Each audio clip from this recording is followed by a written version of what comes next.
ഈശോമിശിഹായ്ക്ക് സ്തുതിയായിരിക്കട്ടെ. കർത്താവായ യേശുക്രിസ്തുവിന്റെ പരിശുദ്ധ നാമത്തില് നിങ്ങൾക്ക് എല്ലാവർക്കും സമാധാനം ആശംസിക്കുകയാണ്. ഇന്നേ ദിവസം നമ്മൾ ചിന്തിക്കുന്ന തിരുവചന ഭാഗം വിശുദ്ധ മത്തായി എഴുതിയ സുവിശേഷം 13-ാം അധ്യായം 31-ഉം 32-ഉം തിരുവചനങ്ങൾ. കടുകുമണിയുടെയും പുളിമാവിന്റെയും ഉപമ. വേറൊരു ഉപമ അവൻ അവരോട് പറഞ്ഞു. സ്വർഗരാജ്യം ഒരുവൻ വയലിൽ പാകിയ കടുകുമണിക്ക് സദൃശ്യം. അത് എല്ലാ വിത്തിനേക്കാൾ ചെറുതാണ്. എന്നാൽ വളർന്നു കഴിയുമ്പോൾ അത് മറ്റ് ചെടികളേക്കാൾ വലുതായി ആകാശപ്പറവകൾ വന്ന് അതിൻ്റെ ശിഖരങ്ങളിൽ ചേക്കേറാൻ തക്കവിധം മരമായിത്തീരുന്നു. Praise the Lord. ഈ ഒരു വിളിയാണ് എനിക്ക് നിങ്ങൾക്കും ഒക്കെ കിട്ടിയിരിക്കുന്നത്. ക്രിസ്തുവിലായിരിക്കുന്ന ഒരു വ്യക്തി, അതായത് ക്രിസ്തുവിനെ കണ്ടുമുട്ടി ആ സ്നേഹത്തിന്റെ ആഴങ്ങളിലേക്ക് കടന്നുപോയ ഒരു വ്യക്തി ചെയ്യേണ്ട കാര്യമാണ് ഇങ്ങനെ ഒരു മരമായി തീരുക, മറ്റുള്ളവർക്ക് തണലേകുന്ന ഒരു മരമായി തീരുക. ഞാൻ നിങ്ങളോട് പറയുന്ന ഓരോ കാര്യങ്ങളും എൻ്റെ ജീവിതത്തിലെ അനുഭവങ്ങളുമായിട്ട് ബന്ധപ്പെടുത്തി തന്നെയാണ് ഞാൻ പറയുന്നത്.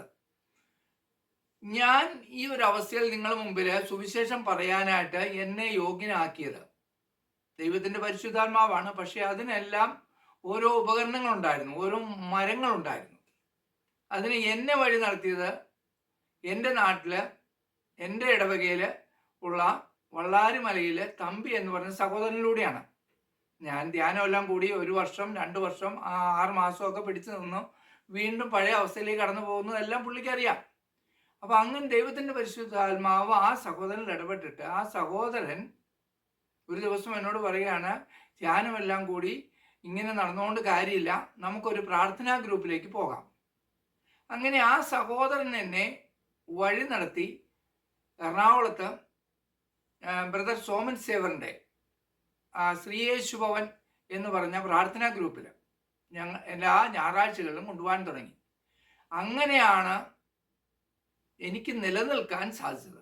പിന്നെ ഇങ്ങോട്ടുള്ള വഴികളിൽ ഇതുപോലെയുള്ള ഒത്തിരി മരങ്ങൾ ഉണ്ട്, എനിക്ക് തണലേകിയ ഒത്തിരി മരങ്ങൾ. ഞാൻ ഇവിടെ വരെ എത്തിയത് എന്നെ ഇങ്ങനെ വഴി നടത്താൻ പരിശുദ്ധാത്മാവ് പല വ്യക്തികളെ ഉപയോഗിച്ചതുകൊണ്ടാണ്. അപ്പം ഞാൻ നിങ്ങളുമൊക്കെ ക്രിസ്തുവിനെ അറിഞ്ഞു എന്ന് പറഞ്ഞിട്ട് കാര്യമില്ല. അറിഞ്ഞ് നമ്മളെ ഏൽപ്പിച്ചിരിക്കുന്ന, പരമേൽപ്പിച്ചിരിക്കുന്ന കുറേ ഉത്തരവാദിത്തങ്ങൾ അന്ധകാലത്തിൽ കഴിയുന്ന അനേകരുണ്ട്. ഇപ്പോൾ മദ്യപാനം നിർത്തി അല്ലെങ്കിൽ വേറെ എന്തെങ്കിലും ദുശീലങ്ങൾ നിർത്തി ധ്യാനം കൂടി തിരിച്ചു വരുന്ന വ്യക്തികളെ അവരെ നമ്മൾ ഇതുപോലെ തന്നെ കണ്ടെത്തി വചന ശുശ്രൂഷകളിലേക്ക് കടന്നു കൊണ്ടുപോയി, കൂട്ടായ്മകളിലേക്ക് കടന്നു കൊണ്ടുപോയി അവരെ നിലനിൽക്കാനായിട്ട് നമ്മൾ സഹായിക്കണം. അത് നമ്മുടെ വിളിയാണ്. അപ്പോൾ അത് ഓർത്ത് നമുക്ക് മുന്നോട്ട് പോകാം. അപ്പോൾ ഒരു മദ്യപാനം നിർത്തിയ ഒരു വ്യക്തി ധ്യാനത്തിനൊക്കെ പോയി തിരിച്ചു വരുമ്പോൾ ആ വ്യക്തിയെ ഒന്നില്ലെങ്കിൽ നമ്മുടെ കൂട്ടായ്മയോട് ചേർത്ത് നിർത്തണം. അത് അങ്ങനെ ചേർത്ത് നിർത്തി നമ്മൾ അതിനു വേണ്ടി ഒരു കമ്മിറ്റ്മെന്റ് എടുത്ത്, ഇപ്പോൾ സോമൻ സേവർ ബ്രദറൊക്കെ എന്ന് പറഞ്ഞാൽ പുള്ളിയെ ഒരിക്കലും മറക്കാൻ പറ്റില്ല. കാരണം ഞായറാഴ്ച ദിവസങ്ങളിൽ പുള്ളി കല്യാണത്തിനോ അല്ലെങ്കിൽ മാമൂശായ്ക്കോ ഏതെങ്കിലുമൊക്കെ പോയി കഴിഞ്ഞാൽ പുള്ളി അവിടെ നിന്ന് വിളിച്ചിട്ട് പറയും, കല്യാണം മാമൂശയൊക്കെ അവിടെ നടന്നോളും, നീ ഇവിടെ തിരിച്ചു വരണം, വന്നേ പറ്റുള്ളൂ എന്ന് നിർബന്ധം പിടിച്ച് എന്നെ അവിടെ വരുത്തുമായിരുന്നു. ആ കാലഘട്ടങ്ങളിൽ ദൈവത്തിൻ്റെ പരിശുദ്ധാത്മാവ് ഇടപെട്ടത് കൊണ്ടാണ്. ദൈവത്തിൻ്റെ പരിശുദ്ധാത്മാവ് പാപിയായ എന്നെയും ഈശോയെ സ്നേഹിക്കാൻ, ഈശോയുടെ സ്നേഹം അനുഭവിക്കാനായിട്ട് എന്നെ വിളിച്ചത് കൊണ്ട്. അതിനൊക്കെ ഇവർ ഉപകരണങ്ങളായ വ്യക്തികളാണ്, തമ്പിയും ബ്രദർ സോമൻ സേവറും എല്ലാം. അപ്പം അതുകൊണ്ട് നിങ്ങളുമെല്ലാം ഈശോയെ കണ്ടുമുട്ടിയിട്ടുണ്ടെങ്കിൽ നമ്മൾ അന്ധകാരത്തിൽ കഴിയുന്ന വ്യക്തികളെ പ്രകാശത്തിലേക്ക് ആനയിക്കാൻ വിളിക്കപ്പെട്ടവരാണ്. ആ ഒരു ഉത്തരവാദിത്വം നമുക്ക് ഓർത്ത് മുന്നോട്ട് പോകാം. ദൈവം നിങ്ങളെല്ലാവരെയും സമൃദ്ധമായി അനുഗ്രഹിക്കട്ടെ. ആമേൻ.